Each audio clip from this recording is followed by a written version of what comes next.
Wel, Eric a chyfeillion i gyd, diolch yn fawr iawn i ddechrau am y croeso hael o'r haelionus yna ar y dechrau fel hyn. A mae mor braf bod yma gyda chi eto.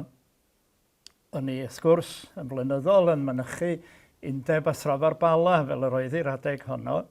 A mi roedd rhywun yn rhyw deimlo blynyddoedd ola ni ym Mangor bod pethau'n mynd tu lawr pyn bach o ran cynulleidfa. Wel, mae yna rhyw adfywiad wedi digwydd, mae'n amlwg rhyw fywyd newydd, Fforwm Ffydd, a mae'n hyfryd bod yma unwaith eto ar ôl bwlch hir. A mwy na hynny, hyfryd gweld gymaint o gyfeillion a chydweithwyr hoff. A fyddai wastad yn meddwl, pan dyn ni'n dod at ein gilydd i rhywbeth fel hyn, a rai ohono ni falle heb fod ys blynyddoedd, dydy'n dda bod ni'n dal i'n nabod yn gilydd. Wel, diolch yn fawr iawn. Teitl, dipyn bach yn griptig efallai, i'r ddarlith gyntaf y bore yma. Maen a'r faen. Wel, dych chi'n ysgrythurwyr i gyd, felly does dim angen, dwi'n siŵr, i mi esbonio cefndir y geiriau yna. Dychmygwch eich bod chi'n sefyll yn un o eglwysi cadeiriol hynafol hardd cyfandir Ewrop, yn rhyfeddu yn gegrws at ei phensarniaeth, ei hangder y gofod tu mewn iddi, ffenestri lliw hardd a gwaith godidog y seiri maen a'r seiri coed. Yw'r eglwys yn sefyll yno ers canrifoedd a dyma'r tro cyntaf i chi gweld. Tybedai rhywbeth felly oedd profiad y disgyblion wrth iddyn nhw sefyll y tu allan i'r deml yn Jerusalem am y tro cyntaf o bosib. A dyma'i hymateb nhw, edrych athro, y fath feini enfawr a'r fath adeiladau gwych. A dyma ateb Iesu wrth gwrs. Ond i welwch i'r holl bethau hyn. Yn wir wy'n dweud wrthych, ni adewir yma faen ar faen, ni bydd yr un heb ei fwrw i lawr. Ni adewir yma faen ar faen. Wel, gwipiwch ymlaen gyda mi rwan i'r flwyddyn 2001, dechrau'r ganrif a dechrau'r mileniwm yma. Mis Hydref ydy hi, yng ngwasanaeth sefydlu i yn y crwys yng Nghaerdydd. Oedd y capel dan ei sang, a hwnnw fel y gwyr ei honnoch chi'n adeilad modern yn fwrlwm o weithgareddau o bob math drwy'r wythnos. Ond dyma un peth a ddwedodd y sawl oedd yn pregethu yn y cyfarfod hwnnw. Fe ddaw amser, meddai, pan na fydd y crwys yn bod na'r un capel arall yng Nghymru chwaith. Hunllef ddistopaidd yn ta weledigaeth proffwydol. Gewch chi benderfynu. Aeth dros 20 mlynedd heibio ers hynny, wrth gwrs, bron chwarter canrif. A meddyliwch ar y dechrau fel hyn, beth ni wedi wynebu yn y cyfamser. Yn un peth, yn gynnar yn 2022, bydd ath cyfle ni ddadansoddi rhai o'r ystadegau moel a ddaeth i'r golwg yng nghyfrifiad 2021 y sensws. Canfod fod llai na hanner poblogaeth Cymru bellach yn ei disgrifio eu hunain fel Cristnogion mewn unrhyw ffordd yn y byd. A deall yn wir fod Cymru wedi gweld y gostyngiad mwyaf ymysg cenhedloedd y Deyrnas Unedig yn y categori hwnnw. I lawr o 57% ddegawd ynghynt i chydig dros 40% yn 2021. Wel, wrth gwrs, dydy ffigurau moel fel yna ddim yn deud y cyfan nacdi. Ond maen nhw, gobeithio, yn ddigon i sobri ni. Yn peri ni ofyn am ba hyd y medrwn ni ddal di-rywiad fel yna. Ac yn sicr mi ddyla neges Paul i'r Effesiaid fod yn alwad amserol ar bob un ohono ni'n aelodau ac yn arweinwyr eglwysig yng Nghymru heddiw. Deffro, di sydd yn cysgu, a chod oddi wrth y meirw. Ond mae rwy'n y gwmwl arall eisoes ar y gorwel, ers dechrau 2020, union flwyddyn cyn y cyfrifiad, sef wrth gwrs y pandemig Covid. Ac fel y gwyddon ni gyd, mi greodd hwn chwalfa yn ein heglwysi ni gyd. Wedi'r ddau gyfnod clo, araf iawn oedden ni'n gweld cynulleidfaoedd yn dod yn ôl eto. Mewn sawl man ddeithon nhw ddim yn ôl o gwbl na ddo. Ar ysgol Sul siwr o fod ar ei ddioddau fwyaf wrth ei deuluoedd golli'r arfer o feithrin ei plant yn sŵn addoliad ac yn ysgeidiaeth yr Arglwydd Iesu. Mae Ale Davies wedi tynnu sylw droion at nifer yr ysgolion Sul sydd wedi diflannu trwy Gymru ben Baladur. A hyd yn oed lle mae ysgolion Sul wedi goroesi at ei gilydd yn nhw fawr mwy na chysgod o'r hyn oedden nhw gynt. Do, fe gydiodd Covid hir ysbrydol yno ni, ac mae ei afael arno ni yn amlwg yn dydi. A mae hyn oll yn dod â ni at gwestiwn dyfnach yn ymwneud wir â diwinyddiaeth addoliad. Be dyn ni'n neud wrth addoli? Yn ystod y cyfnodau clo, mae rai canmol yr eglwysi ar hyd a lled y wlad yma. Fe nhw'n ddyfeisgar dros ben yn dod llawer iawn ohonyn nhw, yn addasu'n fuan, yn ymateb i her sefyllfa gwbl ddieithr. A mae rhaid i canmol am hynny'n sicr. Fe glywyd sŵn addoliad a gweddi ar YouTube a phob mas o gyfryngau cyfoes eraill.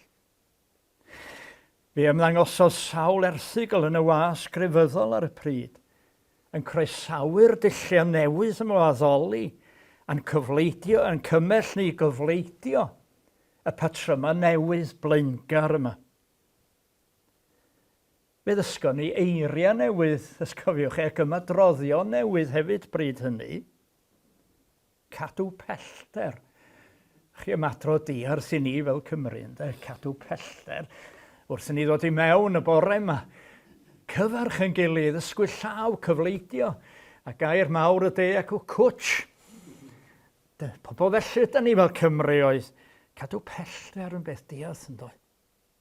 A be ar wyneb y ddeiar, meddech chi, oedd gwasanaeth hybrid. Pwy wedi clywed am y ffasiwn beth adeg honno? Mae yna fysys hybrid, mae yna geir hybrid. Be oedd gwasanaeth hybrid? Ac wrth gwrs gair mawr y cyfnod, Zoom. Cyn hynny, ystyr Zoom oedd rhywun oedd yn rhedeg yn gyflym, ynddo? Ia, peth newydd i ni gyd oedd pregethu'r efengil i gynulleidfa rithiol ynddo. Ond mi ddaeth hyn i gyd â chyfleoedd newydd i rannu neges Iesu Grist a chynulleidfa ehangach o lawer. Ac mae'r wedd genhadol honno, diolch am hynny, yn para i fod yn rhywbeth y medrwn ni adeiladu arno a'i feithrin. Gydyn eich sylwch chi at un enghraifft yn arbennig ddaru'n haro i yn y cyfnod yna. O'n i'n cymryd oedfa dros Zoom yng Nghapel Hebron, hen Golwyn. Olch weld Helen yma y bore yma, ambell un arall hefyd o Hebron. Capel ges i magu yno fo.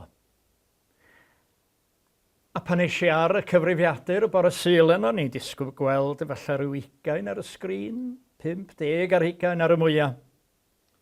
Ond yn agos a ddwywaith hynny ar y sgrin o mlaen ni. Llawer iawn ohonyn nhw'n ddiarth i mi. Ac ar ddiwedd yr oedfa, dyma holi un o'r blaenoriaid, wel, pwy oedd y bobl yma i gyd? A dyma'i ateb, wel, mae yna lawer o aelodau eglwysi bach i fyny Dyffryn Conwy, meddai'n achub y cyfle i gael oedfa. Ond ar ben hynny, mae yna aelodau hefyd, meddai, sydd ddim wedi bod yn agos at Hebron ers blynyddoedd. Ond yr i'w ail gydio fel petai, trwy gyfrwng Zoom. A rhai eraill wedyn â chysylltiad hanesyddol ar eglwys, efallai'n byw dramor erbyn hyn. Rheini hefyd am ymuno ar dyrfa anweledig. Dyna un fendith sydd wedi dod, dwi'n meddwl, y cyfle cenhadol yna yn sgil y pandemig. A bendith arall a ddaeth, oedd estyn cyfle wrth gwrs i rai na allan nhw fel arfer ddim ymuno yn yr addoliad ar y Sul. Un ai oherwydd oedran neu weiledd. A bod o'r rhan eto o addoliad byw wedi ffrydio llawer ohonyn nhw o'i capal eu hunain. Ond trwy hyn i gyd, mi roedd yna ryw gwestiwn yn corddi yn y meddwl i trwy'r amser. Fel hyn y bu o hi. Yn ystod y cyfnod hirfaeth yna, mi fedrwn ni weld, sgwrsio efo bobl a gwrando ar ei hanes, fod gan bobl ddigon o amser yn y cyfnod yna i fyfyrio ar yr hyn sydd wir yn bwysig mewn bywyd. Un noson, te chanol mis Mawrth 2020, o'n i'n gwylio'r newyddion ar y teledu, gweld y feirws yn ymledu o gyfandir i gyfandir, o wlad i wlad. Ac o'n blaena ni mewn yna lunia o ddinasoedd mawr ar draws Asia, yn Awstralia, Ewrop, America. Strydoedd yn wag, phob man yn fyd, chi'n cofio? A mi ddath i'n meddwl i ni'n peth bod hi bron yn anhygoel bod holl sylfaeni masnach, cyfoeth, addysg a diwylliant y byd, sefydliadau oedd wedi cael eu hadeiladu dros ganrifoedd wedi siglo gan un feirws. Cwbl oedd dyn wedi greu bron wedi siglo gan un feirws. O'n i'n rhyfeddu bryd hynny at freuder bywyd yn ei holl amrywiaeth. A sy'r adeg honna, mi fynodd golygydd Cristion i mi fysyn ni llunio ysgrif yn trafod adwaith pobl i'r argyfwng. Mi nes i hynny a chynnwys ar y diwedd oedd hyn oedd yn corddi yn ymhoeni. A dennill gwerthoedd roes i yn deitl ar yr ysgrif, a dwi'n cofio dechrau trwy sôn am bobl y fyddai'n codi'n blygeiniol mwyn gwerthfawrogi, tawelwch annisgwyl, dim rush hour, tawelwch annisgwyl y byd o'i gwmpas, chlywed côr y wig yn ei holl ogoniant, mwynhau natur yn rhydd o orthrwm masnach ac arian. Ia, fel y gnaeth y geifr yn Llandudno yma. Ac un o'r ryfeddodau'r crea dwi'n cofio, oedd gweld Fenws yn disgleirio yn awyr y gorllewin bob nos ar ddechrau Ebrill. Yr awyr cymaint yn gliriach yn doedd, heb lygredd trafnidiaeth. Ond fe welson ni bryd hynny yn sicr a dennill gwerth cariad a gofal dros eraill. Sylweddoli cymaint ydy'n cyd-dibynniaeth ar ein gilydd, pwysigrwydd cyd-dynnu yn wyneb adfyd. Do, fi aeth llanw cry materoliaeth ar drai, ac i lawer mi roedd o yn gyfnod o adennill y gwerthoedd ysbrydol. A dyna'n cwestiwn, dyna'r hyn oedd yn ymhoeni. Nes i orffen fel hyn, gyda hyn fe ddaw'r Pentecost. Ein gweddi a'n gobaith yw y bydd yr ysbryd yn dal i chwythu neges yr arglwydd Iesu yn cliw, ac y bydd ein gwerthoedd ysbrydol wedi adfyddiannu'r tir a gollwyd gyhyd o dan lefeiriant seculariaeth. Un ffordd i fesur hynny fydd yr ymateb pan fydd drysau'n haddoldau yn agor eto. Byddwn ni'n dal i deimlo bod ni wedi colli rhywbeth gwerthfawr dros y blynyddoedd. A fyddwn ni'n dychwelyd mewn ysbryd o ffyddlondeb a gwasanaeth. Byddwn ni'n dychwelyd. Wel, ydych chi'n gwybod yr ateb i hwnna i raddau helaeth iawn. A mae rhaid i mi gyfadda hefyd, erbyn hyn mae bendith gymysg ydi oedfawon ar-lein. Mae yn golygu bod llawer o bobl sy'n arfer methu dod i oedfa'n cael oedfa ydy, ond mae'n golygu hefyd bod llawer o bobl sy'n abal iawn i fynychu addoliad yn y capal yn dewis aros adra. A dilyn yr oedfa yn mwy cysurus yn fanno. Mi isio newid yn y bora. Panad yn ei llaw a faint o gloch bynnag fyna nhw. Ond mae oedfa, a bywyd eglwys, yn dibynnu ar addoliad byw yn dydy mewn cynulleidfa cymdeithas o bobl. A mae rhaid beth bynnag chi gael cynulleidfa graidd yn does i gynnal oedfa. A'i gosod yn blaen, i mi, mae yna wahaniaeth rhwng ymuno a phobl yr arglwydd mewn addoliad a gweddi. Hynny yn ysbryd y salmydd, ymgrymwch i'r arglwydd yn ysblamder i sancteiddrwydd. Neu gymhelliad pwerus awdur y llythyr at Hebreaid. A mae hwn yn bwerus, dwi'n meddwl. At fynydd Seion yr ydych chi wedi dod. Nid jyst eich capel. I fynydd Seion yr ydych chi wedi dod. I ddinas y Duw byw, y Jerusalem nefol, at fyrddionau o angylion yn cadw gwyl, at Dduw barnwr pawb, ac at Iesu, cyfryngwr y cyfamod newydd. Wel, i mi mae yna wahaniaeth rhwng hwnna i gyd a catch-up TV. Yn anffodus, mae hwnni am lawer sy'n dewis yr ail erbyn heddiw. Mae wedi dweud o blaen, dim eisiau mynd dros hen dir, yn bod ni'n byw heddiw mewn cyfnod o newid, o symud. Paradigm shift ydy'r gair sy'n cael ei ddefnyddio. Ond symud, newid gwaelodol. A hynny yn sicr yn patrwm o addoli a chrefydda. Fel tase'r model traddodiadol bu wrth wraidd yn haddoli a'n crefydda ni yn newid. A dwi'n mynd dweud bod hwnna'n beth drwg chwaith. Dyn ni'n cael yn harwain hefyd i ofyn mwy fwy beth ydy ystyr bod yn eglwys yn yr 11th ganrif ar 20, beth ydy ystyr bod yn eglwys. Fydda llawer iawn ohono ni.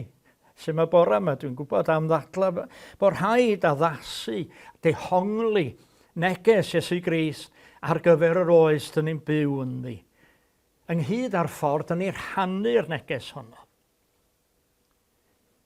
Diolch yn wir ynddo, diolch mewn llawer ystyr fod awyrgylch addoliad wedi troi yn llai ffurfiol, yn fwy croesawgar i ysbryd a chynhwysol yn sicr.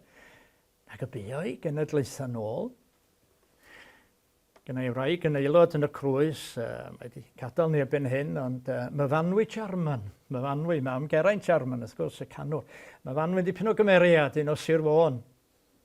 Ac o'n i sgwrsio efo hi ryw fore Sul, ac oedd hi'n canmol y plant yn yr oed ac yn y blaen. O'ch chi be, Glyn, meddai, y gair cyntaf ddysgus i mewn capel. Y gair cyntaf ddysgus i mewn capel oedd, a felly roedd hi'n de, felly roedd hi. A gobeithio wi efo hynny wedi newid. Ac o ran yr addoliad ei hun, diolch eto, mae yna lawer o arbrofi efo dulliau newydd yn digwydd ers tro. Ac yn sicr mae hynny'n wir am yn defnydd ni o'n hadeiladau. Be di bod yn eglwys heddiw? Wel, bellach mae llawer iawn yn ganolfannau cymunedol hefyd yn ystod wythnos, yn croesawu cylchoedd meithrin, yn cynnal banciau bwyd, yn darparu mannau cynnes, clybiau cinio ac yn y blaen y misoedd oer y geia, llawer yn lloches i'r digartref. A mae'r pethau yna i gyd yn adlewyrchu newid. Newid sydd i'w groesawu yn yndyllnu o grefydda a rhannu neges Iesu Grist. Fe allwch chi ddadlau mae pethau ymarferol ydy'r rheini, arwynebol hyd yn oed, a fyny mynd anghytuno â chi. Ond fel y bu cenhadon o Gymru un waith, yn mynd allan ac yn cyfieithu'r Efengil, i eithoedd y bobl yn wedi mynd allan atyn nhw, yn cymhwyso neges yr Efengil i sefyllfaoedd gwahanol. Felly heddiw mae'r rhaid i chyfieithu hi i idiom a seithi meddwl oes mor wahanol. Cofiwch y cefndir na, y 40% na. A mae hyn yn farw i ni at ysgrif dreithgar yn y treisodydd yn ddiweddar.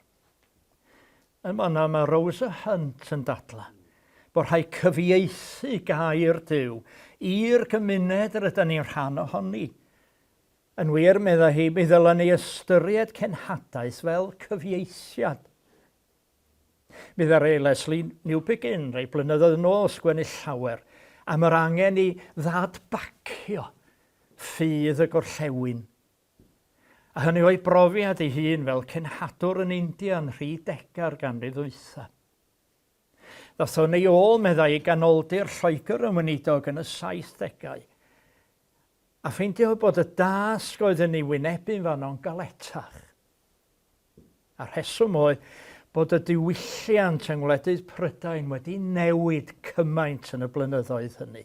Wedi newid mewn ffordd oedd yn golygu bod y cwbl yn ddiarth iddo, fwy felly meddai, nag oedd diwylliant India pan fentrodd o'i fanno gyntaf.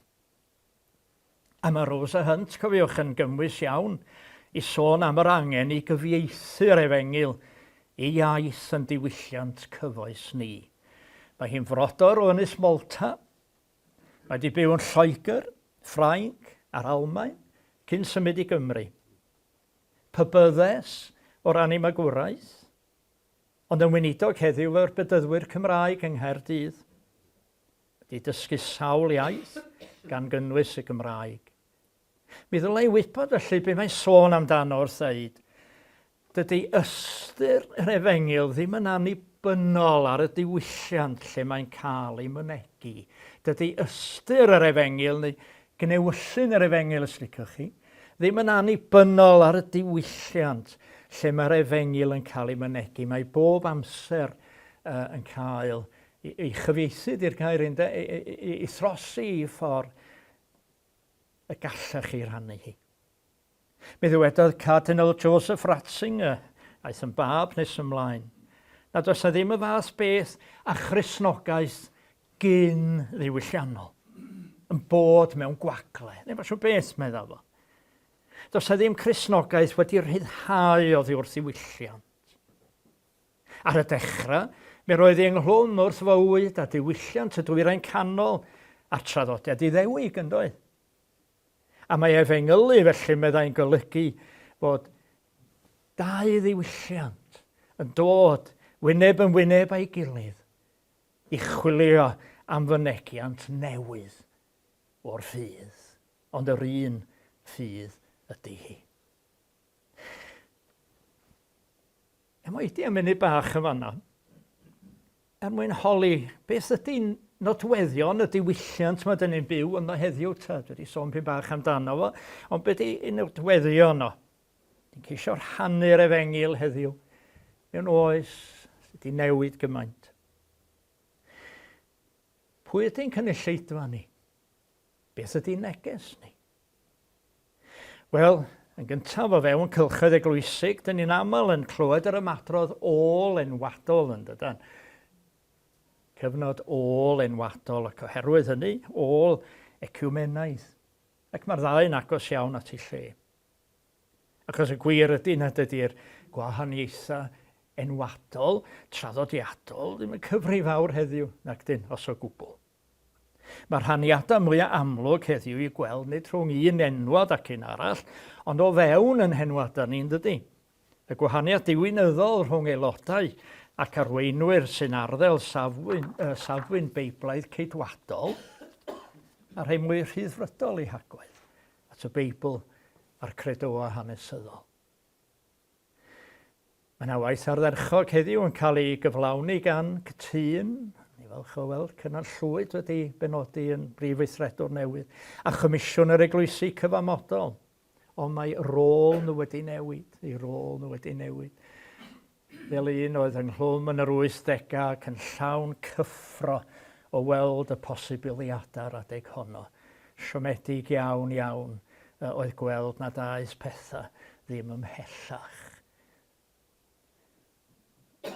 A galluogi hybu gwaith cyd enwadol ar lawr gwlad heddiw ydy rôl Cytun y meysydd addoli a chynhadu a gwasanaethu. A'r siom fwyaf am ni lawer ohono ni oedd gweld methiant cynllun y 4 enwad. Felly mae rôl y cyrff yma wedi newid. Na chi'r cyntaf.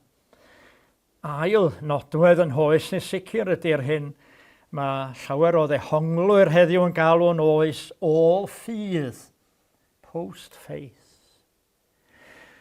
Mae'n dibynnu'n dydy sut ydych chi'n cymryd y gair ffydd. O'i gymryd yn ei ystyr cul, iawn, ond yn ei ystyr ei hangad, dwi ddim o'r siŵr. Bu gyfeiriodd Eric yn garedig at y gyfrol hanes Methodistiaeth Galfinaeth Cymru. A mi ddadleis yn y benod yn fanna, mod i'n teimlo bod yna waddol arwyddocaol o ysbrydoledd, spirituality, os nad crefydd ffurfiol, yn bodoli o hyd yn mysg ni. Bisonis i'n fanna am boblogrwydd Pereryn Dota i fanna cysegredig wrth drin a thrafod pethau ysbrydol. Mae hyn wedi dod yn boblogaidd ar raglenni teledu byn heddiw, dydy. Ond fydda pawb ddim yn fodlon derbyn bod y gair ysbrydoledd na'n cyfleu rhywbeth real. Bydda rhai yn dadlau i fod o mor anelwig ac mor holl gynhwysol na dydy o'n golygu dim yn y pen draw. Rhai blynyddoedd nôl, mi dynodd Hugh Montefiore wahaniaeth rhwng ffydd a chred. Faith in God, meddai, is the response of the whole person to the mysterious being who created and renews and sustains us. Ysbrydoledd o ryw fath, os licwch chi. Belief is the attempt to understand that faith and to express it in a reasoned and rounded manner which corresponds to experience and a contemporary understanding of our world. Ond mae gynno hefyd rybydd sy'n amserol o hyd. If the underlying assumptions and attitudes of that culture are not gospel-friendly, the gospel will not prosper. 40% eto. A mi gyfeiris yn yr un benod yn fanno at eiriau Aled Jones Williams sy'n ategu i sylw. Dyma Aled yn ei ddeud. A dyna erbyn heddiw sy'n anodd. Anadlu Duw mewn aur nad yw bellach y medru cynnal Duw. Mae'r awyrgylch i'r gair ffynnu ynddo ein gwlad yn dena ac yn teneuo. Ac ar gwestiwn y berthynas na rhwng ysbrydoledd a chrefydd, ro'n i'r gair olaf i Aled.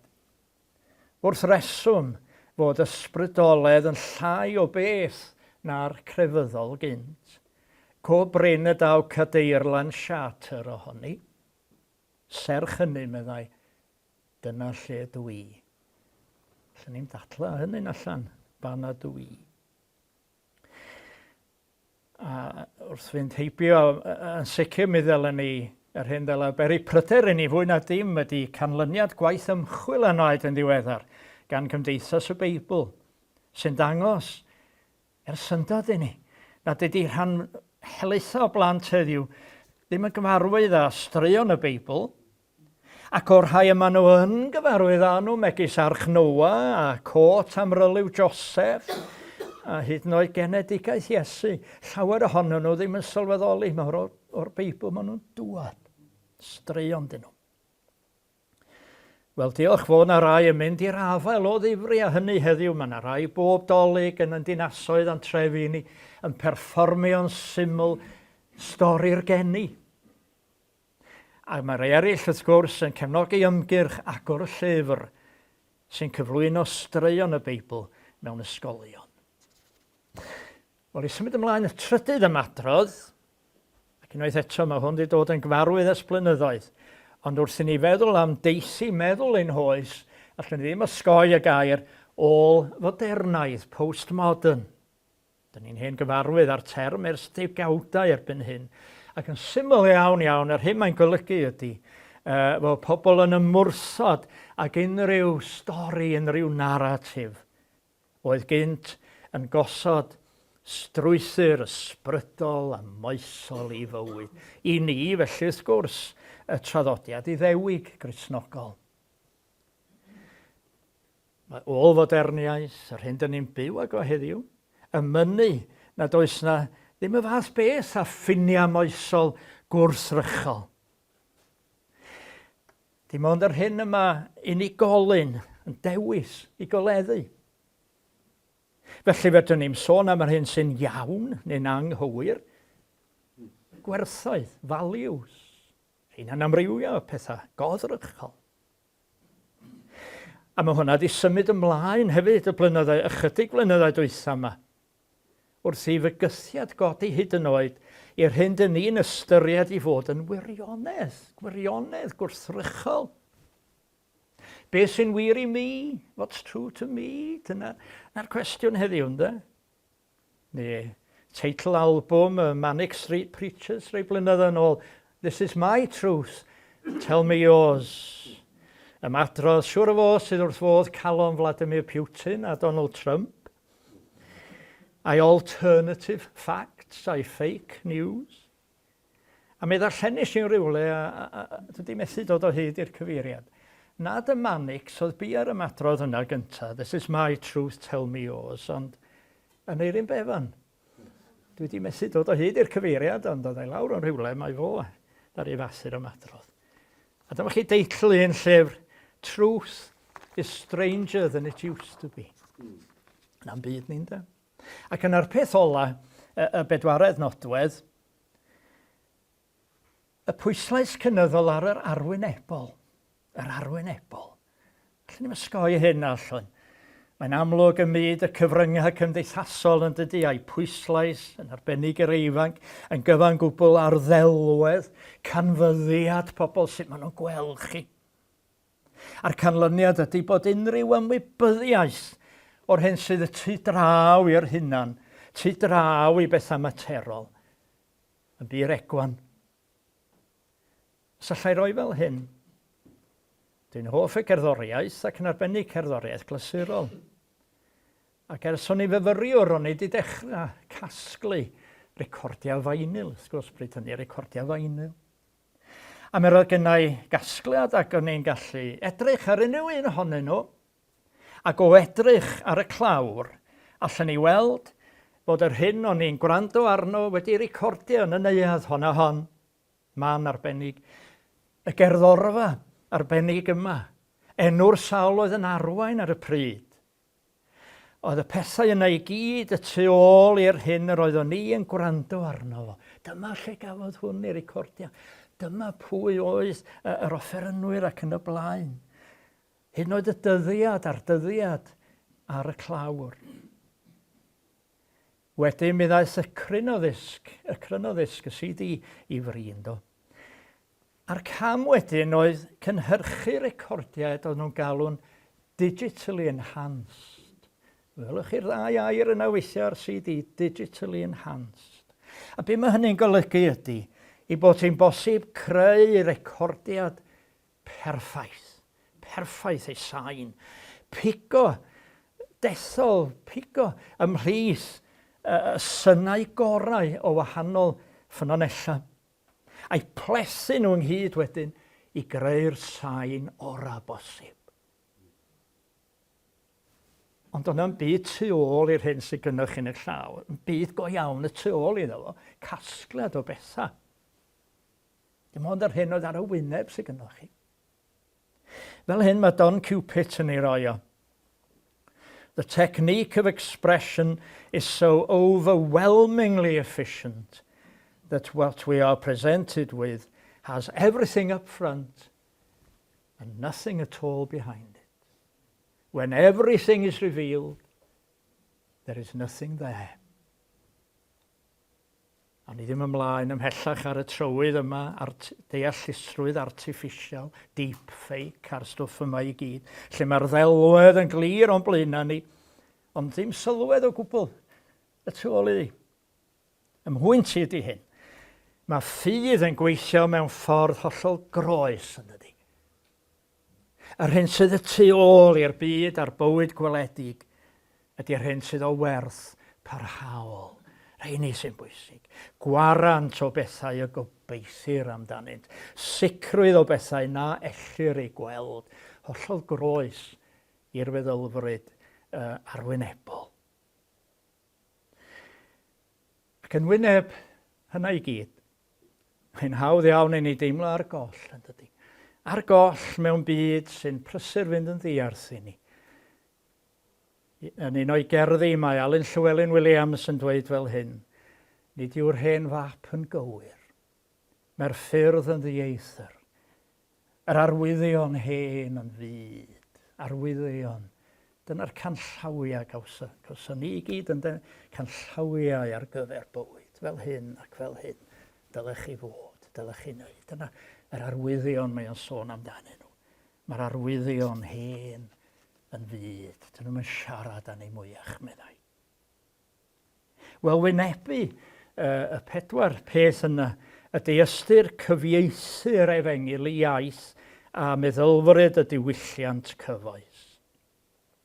Ac yn nes ymlaen yn yr un ysgrif mae Rosa Hunt yn dweud, hoffwn awgrymu taw yr ymgnawdoliad oedd y cyfieithiad pennaf, yr ymgnawdoliad. Nid set o athrawiaethau, meddai. Casgliad o ddeddfau, straeon a mythau mo Cristnogaeth, meddai. Y sywaith, i meddwl i, mae'n wir bod Cristnogaeth wedi cael ei huniaethu dros y canrifoedd a set o gredoau arbennig, strwythurau a dyfodd o'i cwmpas nhw. Defodau addoli, trefniadaeth eglwysig, heiar archaeth ac yn y blaen.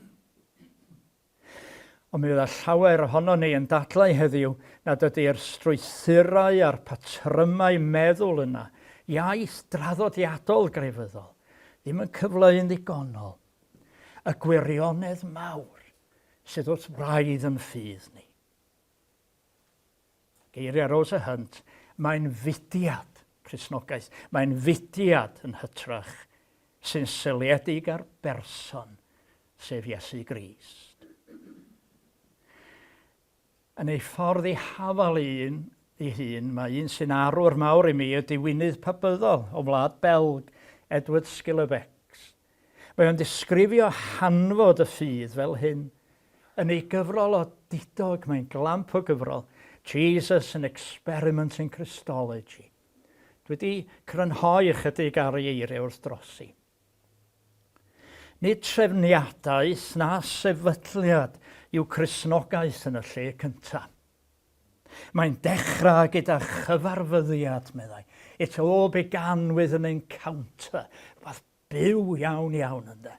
A hwnnw'n gyfarfyddiad gwefreiddiol. Fe ddechreuodd gyda phrofiad heintus yr oedd rhaid ei rannu.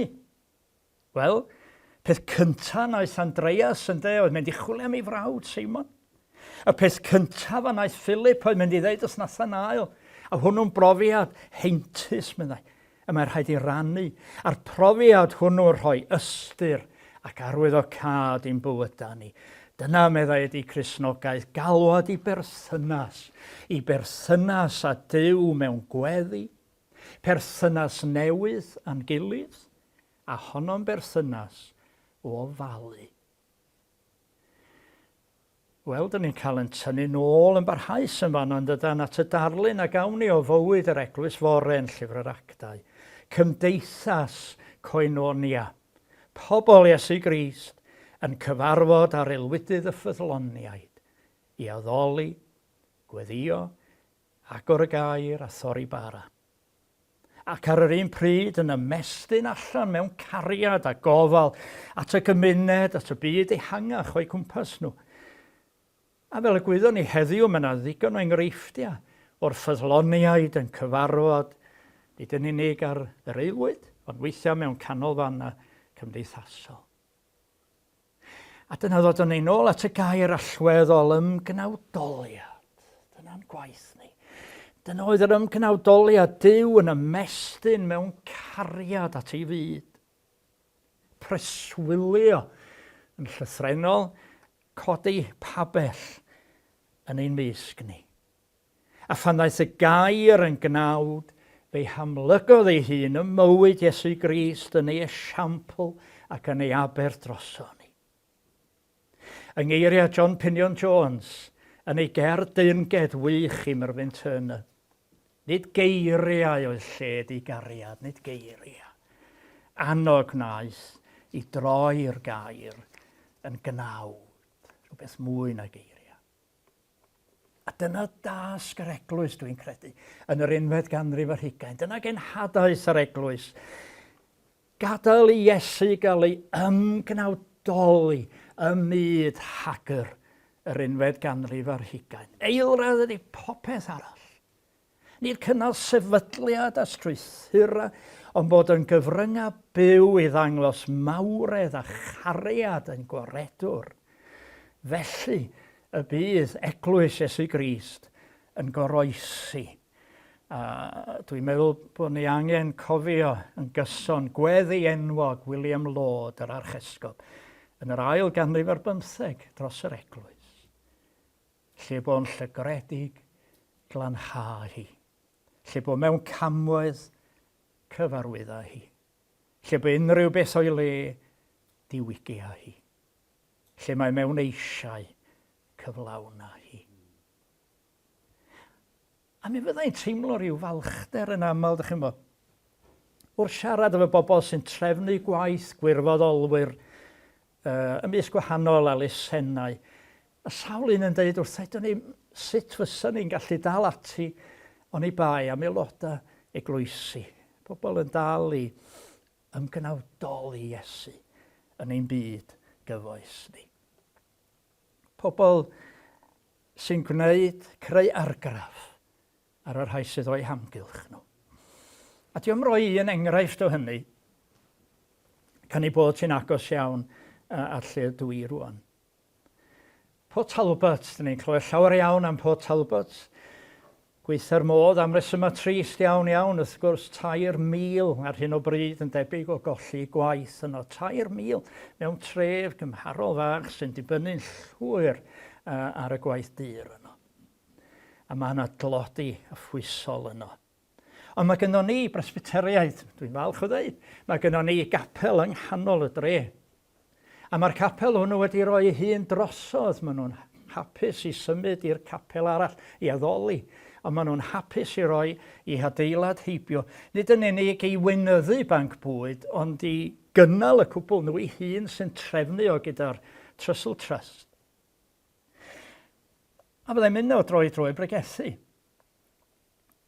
Ac tro dweitha fi eisiau, o'n i'n sgwrsio gyda un o'r blaenoriaid oedd yn sefyll y tu allan yn ei ddisgwyl i.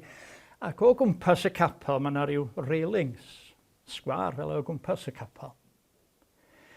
A dyma hi'n pwyntio atyn nhw. Chi'n gweld y railings na, meddai? Mae'r hyn newydd gael ei peintio, sos dweitha, meddai.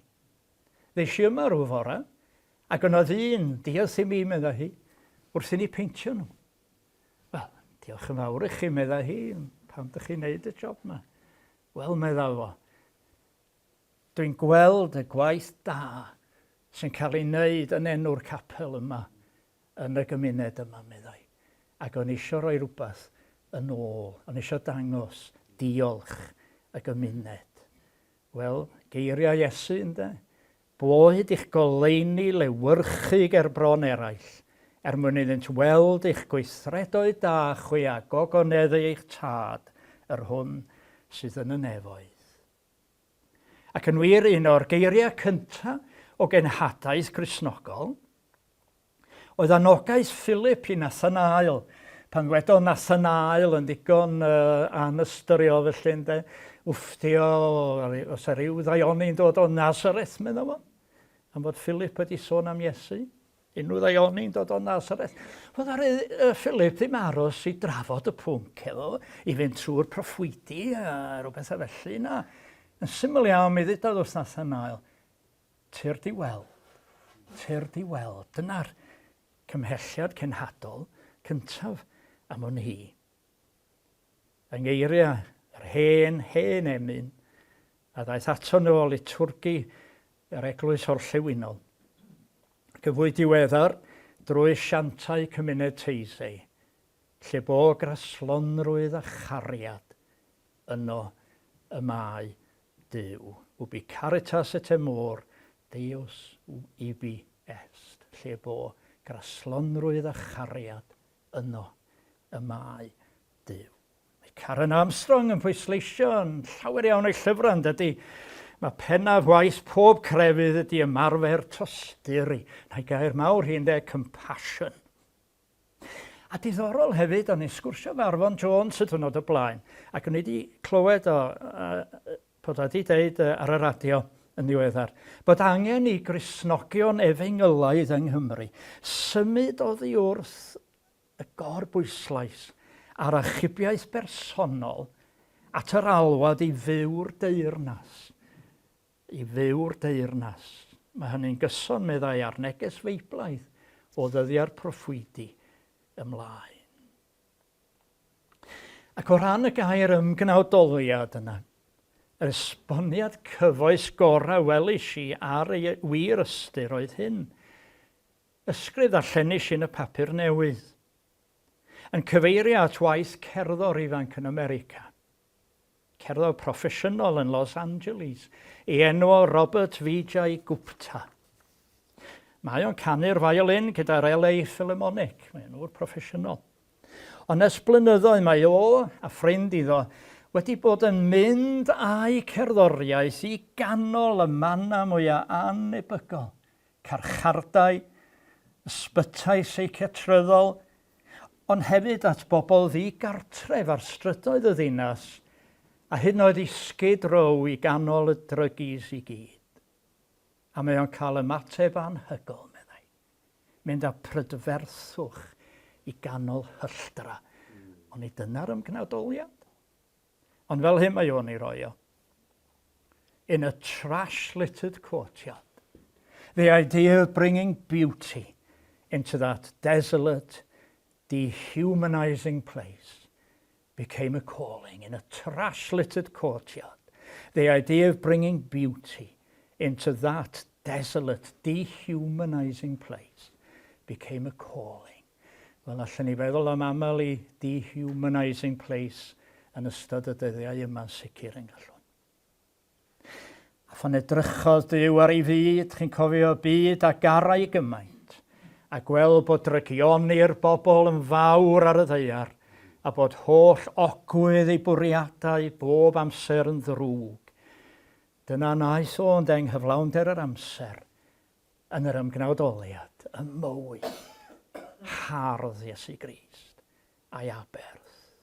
Felly, trwy eglwys heddiw mae'r Iesu yma'n dal i gynnig bywyd newydd a gobaith yn y byd yma fel y mae, yn dwyn gwerthoedd y deyrnas i ganol y cyfan. Ond y cwestiwn ydy, wrth gwrs, ydyn ni, pobl ei eglwys, yn barod i chwarae'n rhan yn yr ymgnawdoli parhaus yma. Mae chi rybydd amserol Graham Cray. When the world changes, it is not the church that notices first. In fact, the serious danger is that the church just becomes the refuge place of those who cannot cope with the changing world. And it becomes relevant to a smaller and smaller minority. Ond am weddill y ddarlith, dwi eisiau sôn am bethau cadarnhaol. Achos diolch am hynny, mae'n eglwysi sydd yn heddiw yn ymateb i'r her, yn coleddu pob cyfle i arddangos y Crist byw yma. Dwi'n eich feddwl am hynny am y darlun yma, a'i ddal o'n eich meddwl. Byddwch eitha fel mynad yn siŵr wrth yrru neu gerdded trwy'r wlad yn sylwi ar yr hen waliau cerrig sych yma. O'n i'n dotio wrth o ddoe heibio pen y groes ffordd yna i mewn i Arfon. Maen nhw'n gweddu'n berffaith i'w hamgylchedd yn dydyn. Maen nhw'n ymdoddi'r olygfa'n berffaith. A sy ôl i bob un, mae yna waith llaw crefftwr ac ôl oriau o lafur caled. Meddyliwch am y crefftwr hwnnw. A sylwi mae yna bell i le fod yna ddarn o hen wal wedi disgyn a gadael bwlch. Yno bydd o, llenwi'r bwlch, neu weithiau'n gorfod ail godi darn hirach o wal sydd wedi disgyn. Ail osod carreg fawr i ddechrau, oedd wedi disgyn. Llenwi'r bwlch, wedyn rhoi cerig Maen o'i chwmpas i, yn ofalus, yn ôl i maint a'i siap, dipyn fel wneud jigsaw. Ond os dim angen sment na choncrid nag oes, bydd gwaith y crefftwr yn sicr wrth sefyll stormydd y geia am flynyddoedd eto. Erbyn iddo orffen, wedi dod â draws ambell garreg efallai wedi hollti a chwilio am un arall i roi'n ei lle hi. Erbyn iddo orffen, mae'n anodd dweud pa gerig oedd y rhai gwreiddiol a pha rhaid i'r un newydd. Yr un wal, ond nid yr un chwaith. A byddai'n gweld hynny ddarlun da o Eglwys Iesu Grist dros y canrifoedd. Ydy mae hi'n ymestyn yn ôl dros 2000 o flynyddoedd i'r cyfnod pell yn ôl hwnnw pan rodiau yn gwaredwr y ddeiar. Mae'n ddigon y dystiolaeth o gyfnod y Rhufeiniaid a hanesion yr Iddewon dros gywirdeb llawer iawn o'r manylion hanesyddol gawn ni yn y Testament Newydd. Ymestyn yn ôl, meddwn ni'n hen, wel, bob tro dyn ni'n dod at fwrdd y cymyn. Dyn ni'n gwneud rhywbeth ydan sydd wedi cael ei wneud yn ddifwlch o genhedlaeth i genhedlaeth, ers y noson gyntaf honno, mewn goruwch ystafell yn Jerusalem. Gwnewch hyn, cof amdanaf, neu daliwch i wneud hyn yn gywir, da? Daliwch i wneud hyn, cof amdanaf. Oherwydd bob tro rydych yn bwyta'r bara hwn ac yn yfed y cwpan hwn a rydych yn gyhoeddi marwolaeth yr arglwydd hyd nes y daw. Pyn o record yna ei hun dydy dros 20 canrif. Ddifwlch. Ydy mae'r hanes yn hen. A geiriau Iesu wedyn. Dydy nod fel mae cymaint o'r rhain wedi aros, wedi goroesi hyn oed mewn oes a chymdeithas seciwlar yn dydy.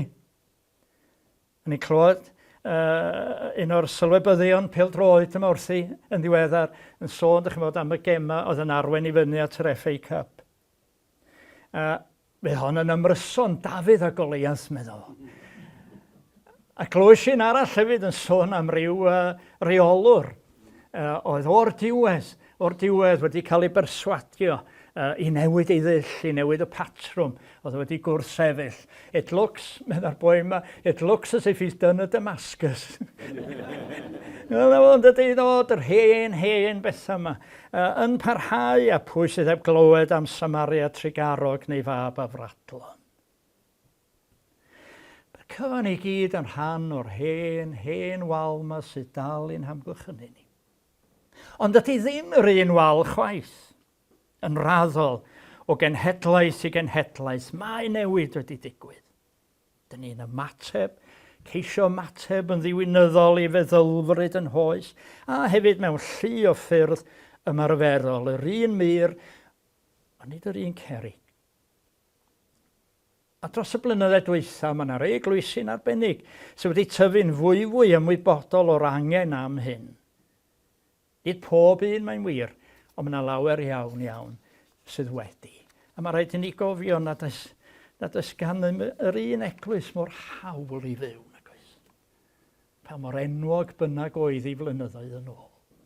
Mor hawl i fyw, nag oes. Dydy hanes eglwys ddim yn ddigon. Allan ni ddim disgwyl i'r hen batrwm o arweinyddiaeth parhau chwaith. A dwi'n aros efo hwn am munud. Dydyn ni'n ei dillioddoli a gwasanaethu, ond arweinyddiaeth. Dydyn ni'n cyfarwydd ebyn hyn wrth gwrs, a ffrinder gweinidogion ac yn y blaen. A mae'n eglwysu sy'n ceisio ymateb i hynny'n greadigol. A dwi am droi am munud at gyfrol, mae'n siŵr ydych chi'n gyfarwydd a'i Prydwen Elfed Owens, Malwan Bach fel fi. Os na ydych chi'n gyfarwydd neu esbonio'r teitl, pan oedd ein ferch ifanc, mae'n ferch i weinidog Wesla, a pan oedd ein ferch ifanc mae yn y capel o'n nhw'n canu'r emyn, ti sydd yn teilyngu Maulyn Bach fel fi, ond beth hi'n meddwl oedd Malwan Bach fel fi. Ac ar ddechrau'r gyfrol mae'n cyfadda I bod hi wedi edrych ar gyfweliad a wnaeth hi efo'r Cylchgawn Cristion yn 2021 ar YouTube. Ac yn ôl ei chyfaddefiad ei hun, mae'n gweld rwan ei bod hi wedi bod yn rhy lawdrwm ar y sefyllfa gyfoes yng Nghymru, y capeli felly. Doedd hi ddim wedi gwneud ei gwaith cartre, meddai. Felly dyma fi'n gosod penyd i mi fy hun, meddai, a dyna di'r gyfrol yma, i phenyd hi hun. Dyma'i geiriau. O wylio'r cyfweliad ar YouTube, cefai sioc o sylweddoli fy mod i'n parddio pob achos ar un brwsh, ac yn waeth na hynny ar sail tystiolaeth wan iawn. Mae rhai ohonoch chi a chenwau yn y gyfrol, felly fyddwch chi'n gwybod am 6 mis fe hi'n cynnal cyfweliadau efo croesdoriad eang 60 o bobl sy'n weisgar mewn pob math o ffyrdd o fewn yr eglwysi heddiw, unau'n lleol neu'n enwadol neu beth bynnag. A'i bwriad hi oedd cloddio am air. A rai mi ddweud, dwi'n credu bod hi wedi dod o hyd i beth, wedi dod o hyd i air. Mae wedi dod ar draws meddai pobl ag egni a gobaith a brwdfrydedd mewn pocedi yma thraw trwy Gymru. Mae'r cyfranwyr yn trafod pynciau fel cenhadu i ddenu plant ac ieuenctid, tystion ymarferol, dwi wedi sôn am hyn, bugeilio, arweinyddiaeth o fewn yr eglwys ac yn y dyfodol. Ac yn bennaf oll, meddai, mae'n awyddus i rannu'r straeon yma mwyn dangos helpu pobl eraill i ddysgu oddi wrthyn nhw, ei hefelychu a'i datblygu mhellach. Rhyw fath o lyfr seitiau ydi o, meddai. Ac gan fod y cyfranwyr yn perthyn i bob traddodiad Cristnogol, mae'r ymatebion yn amrywio, wrth gwrs. A'r bwyslais yma'r gymuned, nid jyst cymuned yr eglwys, ond yr holl gymuned, ond troi wedyn at bwnc arweinyddiaeth o fewn yr eglwys. Ac fel allech chi ddisgwyl yna, cytundeb ymysg y cyfranwyr, mae bod yna le heddiw i hyn sicr ddatblygu fel sydd wedi digwydd ers rhai blynyddoedd. Tîm o leigwyr, nid un person. Mae'n hen stori, dwi'n gwybod hynny. Mae'n mynd yn ôl yn wir yn dydi, egwyddor i ddyddi ar Testament Newydd. Paul yn y Rhufeiniaid. A chan fod gen i'n ddoniau sy'n amrywio yn ôl y gras a roddwyd i ni. Dylem ei harfer yn gyson â hynny. Neu defnydd o'r amrywiaeth o ddonia sydd yn eglwysi ni. Mae amrywiaeth donia, medda Paul wedyn wrth y Corinthiaid. Ond un ysbryd sy'n ei rhoi, y mae amrywiaeth gweinidogaethau. Ond un arglwydd sy'n ei rhoi. Y mae amrywiaeth gweithrediadau. Ond yr un Duw sy'n gweithredu pob peth mhawb. A mae'r alwad yn gryfach nag erioed heddiw yn ei ddeffro i'r her yna sy'n i'w hynebu ni. Diwedd un cyfnod, dechrau un arall. Mae'r sylfaen yr un, ond nid efo'r un cerig, y dylen ni fod yn trio adeiladu. A'r hyn sy'n newydd, a dyma sydd yn y gyfrol wrth gwrs, ydy bod yna gynifer eglwysi heddiw yn symud ymlaen i arbrofi efo dulliau gwahanol. Eglwysi, rhai ohonyn nhw sy'n mynd gam ymhellach na rhai dyn ni'n gyfarwydd â nhw o bosib. Yn ei haddoliad a'i gweinidogaeth. Yn ei gapel yng Nghaerdydd, capel Ebenezer, sgynno ddim adeilad. Sgynno ddim adeilad. Maen nhw'n cwaro mewn gwahanol fannau. Annibynwyr fel rheol ydy rhai mwyaf blaengar. Dyn nhw ddim ynghlwm, mae'n debyg, wrth gymaint o reolau a phwyllgorau y gyda ni'n yr hen gorff. A mae llawer o hyn yn cael ei henwi yng Nghyfrol Prydwen. Tabernacle lefel isa, sydd wedi datblygu model cynhwysol iawn o arweinyddiaeth yn yr eglwys yna, yn defnyddio ystod eang o ddonia yr aelodau. Mae'n talu sylw ecwmeniaeth hefyd yn y gyfrol. Dwi wedi sôn yn barod am y newid yn gyffredinol yn y syniad o ecwmeniaeth heddiw. Mae'n sôn am weinidogaeth bro. A llawer o'r cyfranwyr, ei onoch chi yma, llawer o'r cyfranwyr yn trafod eu profiad o gydweithio ar draws ffiniau eglwysig. Ac yn galonogol iawn yn dweud bod hi'n haws ymestyn allan at y gymuned wrth wneud hynny ar y cyd.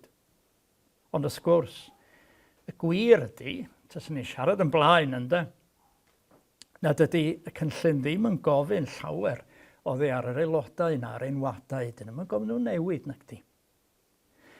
Mae Owain Davies yn ei gyfweliad ynta'n cyffwrdd â hynny. A mae Trevor yma yn taro'r hoelen ar ei ffen, dwi'n meddwl, yn mynegu siom. Edrychais, mae'n mynd yn ôl i ddyddiau pan dechreuodd yn Deiniolen. Edrychais ar hyn fel arwydd o sut y dylid symud ymlaen fel eglwysi, gofalaeth bro. Ni chafodd fy awgrym o symud ag a dau'r eglwys yn cyd addoli dan yr unto fawr o groeso, meddwl. Nid oedd gweithgareddau gyda phlant ac ieuenctid ar wahân, un gymdeithas oedd, ond nid yr addoliad.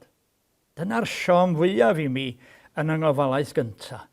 Y genhedlaeth yr oeddwn ni'n perthyn iddi. Yr ifanc bryd hynny, ti'n fawr? Y genhedlaeth yr oeddwn ni'n perthyn iddi am aros fel yr oedden nhw. Ond mae yna eglwysi, a diolch am hynny sydd wedi cymryd erbyn hyn cam ymhellach. Sefydlu eglwysi unedig ar draws enwadau, eglwys y maes ym Mangor, eglwys unedig Seion, Glyn Ceiriog, ac wrth gwrs, yr eglwys hond sy'n gartref i ni heddiw. Dwi wedi sôn am taben ac lefel isa sydd wedi mynd ymhellach. Mae'n eglwys anenwadol yn elusen ar ei phen ei hun, heb gyfeiriad at enwad.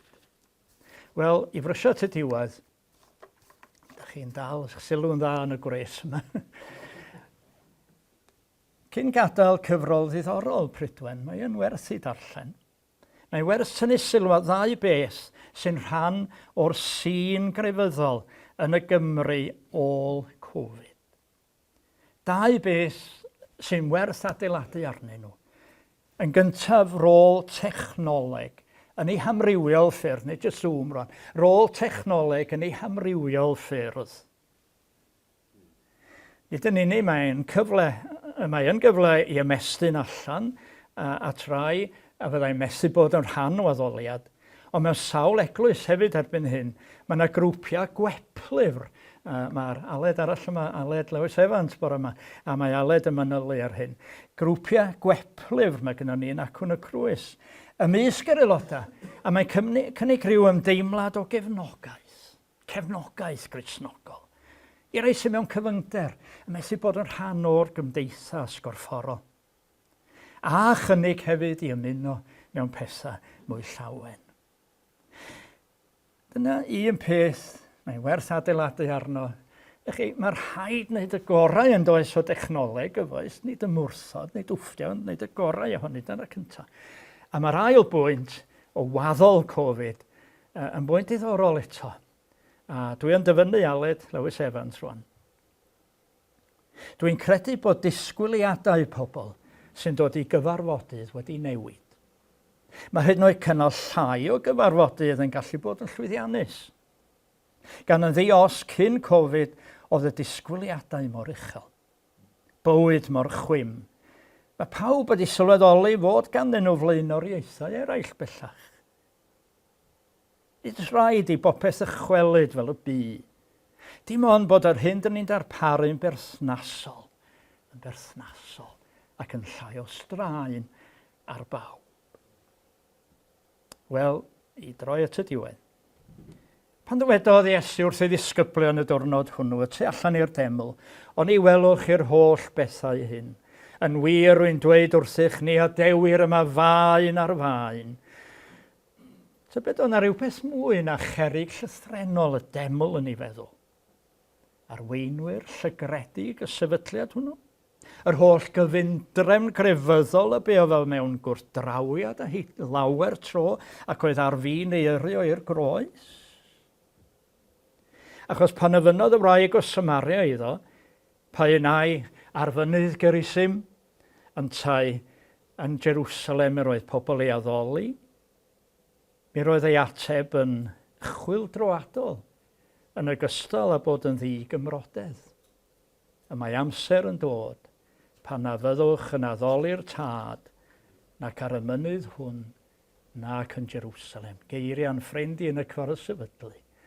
Bydd rhain yn peidio bod.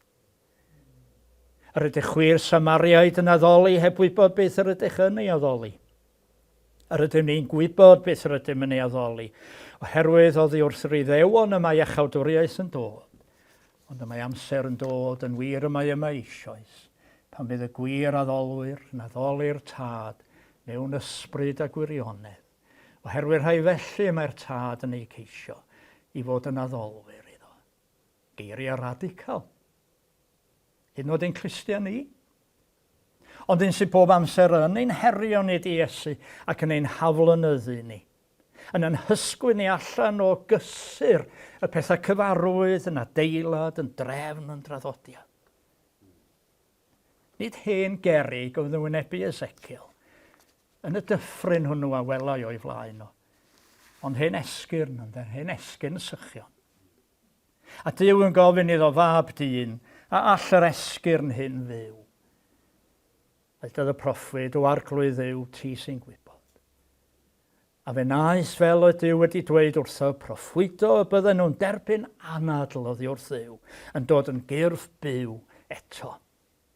A daes anadl iddynt ac eithant yn fyw. Delwedd arall gan Paul am yr eglwys, adeiladwaith Duw. Ni o fewn eglwys, adeiladwaith Duw. Fo sy'n gosod y sylfaen.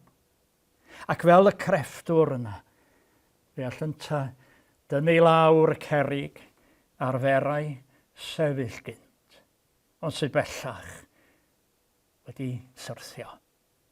Ac ail osod, bwrw'r rhai o'r neilltu, a gwneud lle i rai newydd, Maen a'r faen. Diolch yn fawr chi.